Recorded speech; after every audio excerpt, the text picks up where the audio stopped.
forêt nourricière, en fait, c'est un aménagement qui va être composé de végétaux comestibles. Donc, on transforme un terrain inutilisé en terrain nourricier. Puis en espace vert aussi, parce qu'avec le temps, ça va donner aussi un espace parc où les gens vont pouvoir venir se reposer, relaxer, puis s'occuper des végétaux. Qu'est-ce qui est le plus important? C'est un projet de mobilisation citoyenne. Donc, on ne voulait vraiment pas que le projet soit teinté municipal.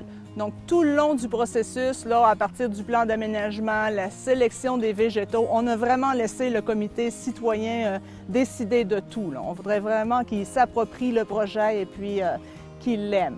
Bien, disons, je suis natif de Saint-François. J'ai été travailler à Montréal, je suis revenu à Saint-François. Puis là, j'étais intéressé au moins que notre petite paroisse, que j'aime bien gros, au moins qu'elle paraisse bien, que donner au moins l'embellir le plus possible.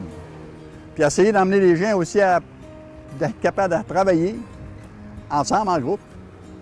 Il me semble que c'est une belle affaire. Un projet comme celui-là, ça nous permet d'éduquer les gens sur les végétaux comestibles qui poussent ici dans notre région. Donc, en fait, tous les végétaux qui sont ici sont adaptés à notre climat nordique pour survivre d'année en année. Donc, souvent, les gens ne les connaissent pas. Ils ne savent pas qu'est-ce qu'ils peuvent planter à la maison qui va repousser facilement.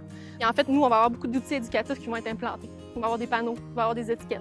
Il va y avoir un guide des végétaux aussi qui va être en ligne sur Internet de disponible.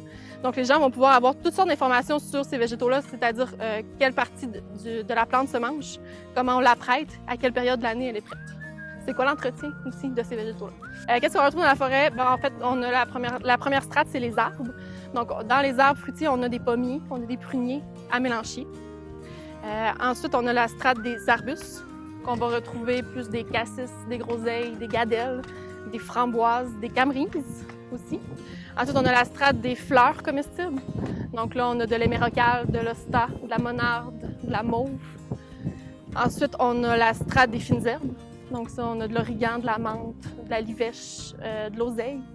Puis on a aussi les légumes vivaces, dont la rhubarbe, l'asperge, le topinambour. On va avoir aussi quelques grimpants, comme la vigne à raisin. Puis on va avoir aussi des kiwis grimpants qui vont pousser dans la forêt nourricière. Moi, j'aime ça. J'aime le bois, j'aime la nature, j'aime manger ce que la terre nous donne. Puis j'aime ça, la voir pousser aussi.